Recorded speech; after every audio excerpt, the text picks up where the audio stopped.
I was elected as a democratic socialist, and I will govern as a democratic socialist.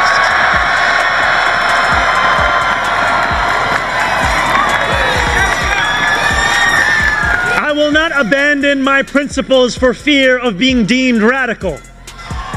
So I said, like, Zohran's like the hangover of wokeism. Nancy is the hangover of TDS. She reminds me of the, like, I don't know, this might be too elitist, but if you belong at a co-op meeting or a condo meeting, she's one of the elderly tenants who comes in and just complains that the kids are making all this noise. She's at her wit's end. But this is what an addiction to one idea gets you. Ever wonder what it looks like when a city slips into political chaos so slowly that people almost forget it is happening? Well, New York has been living through exactly that, a front row seat to dysfunction with Zohran Mamdani cast in the leading role, and just when it feels like the situation cannot spiral any further, Greg Gutfeld steps in with explosive force, breaking down every misstep with sharp, relentless energy, watching it unfold. Feels like seeing someone try to fight a wildfire with a garden hose, uncomfortable, chaotic, and strangely fascinating all at once.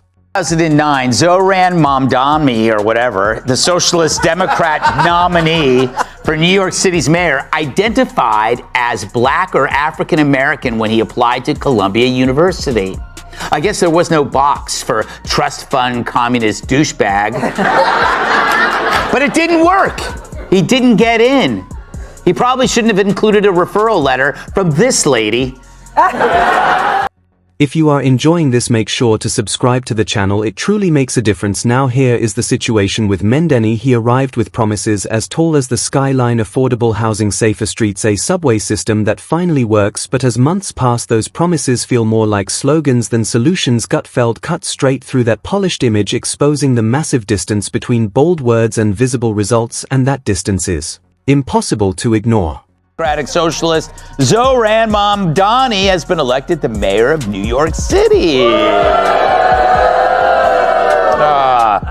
You know, I never thought I'd be reminiscing about the good old days when Son of Sam was my dog walker. I haven't seen this many depressed New Yorkers since it got too chilly for me to wear bike shorts.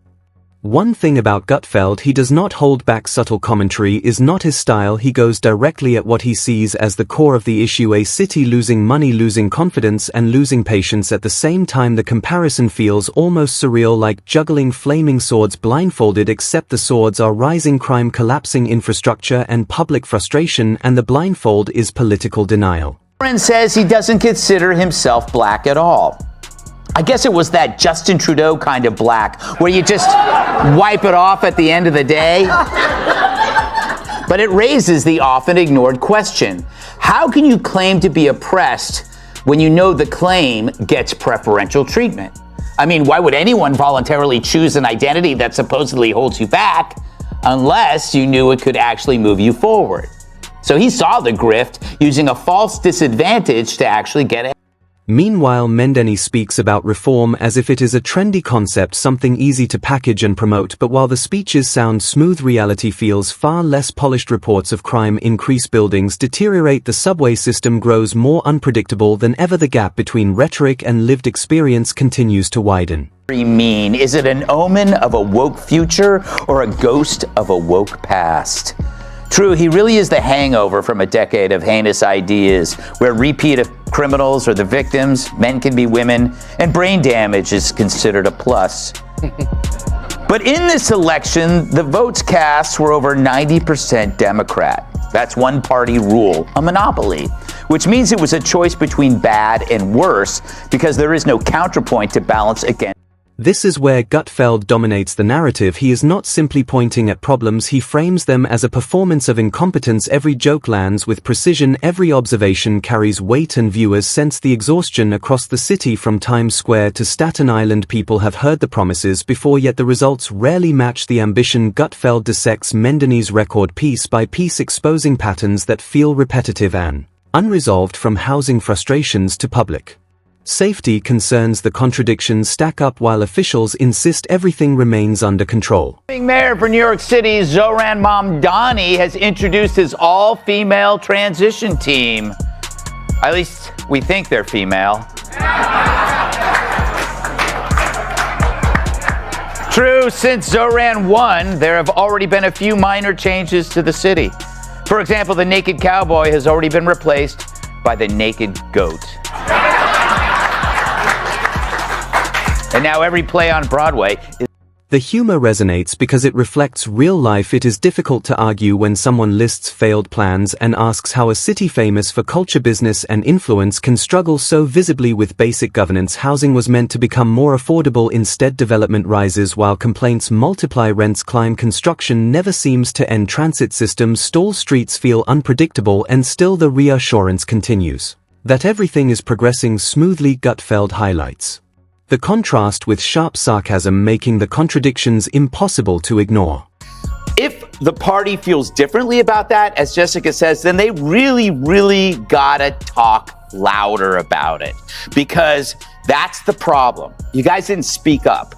You know, you grew this monster because you were too scared to discipline it as it expanded into every facet of our lives. Imagine if you had nipped wokeism in the bud rather than waiting for us to slay it with Trump. The Democratic Party are like parents of a criminal teen who raised him without any discipline or common sense, and then you released him into the wild, i.e. our world, and now we have to deal with it, and now you're going like, yeah, I predict that when he gets the nomination, Public perception becomes another battlefield. Supporters of Mamdani urge patience, saying change requires time, but critics respond that the city is not standing still, it is deteriorating. Gutfeld amplifies those frustrations. He does not soften the message, he lays it out directly. Delays, mismanagement, policy failures, each example adds to a broader pattern. Mamdani speaks about opportunity and fairness while critics argue policies favor powerful developers and bureaucratic systems expand without delivering measurable improvement. The tension between messaging and outcomes fuels the debate.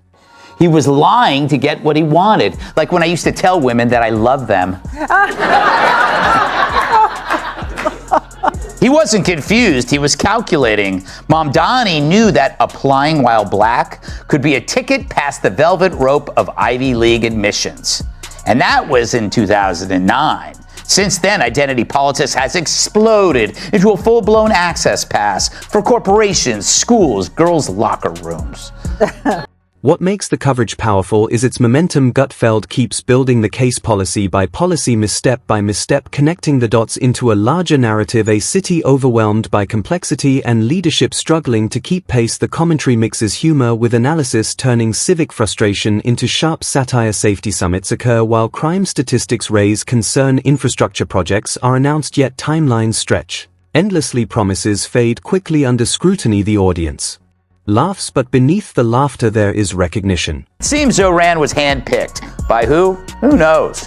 We know it wasn't for his resume. He didn't have one. He's a hard-left socialist with no managerial background, a disdain for capitalism and Jews. He's no different than a trust fund protester, except with a PR team and Soros's credit card. He's not even qualified to be my pool boy. Definitely not strong enough to lift me.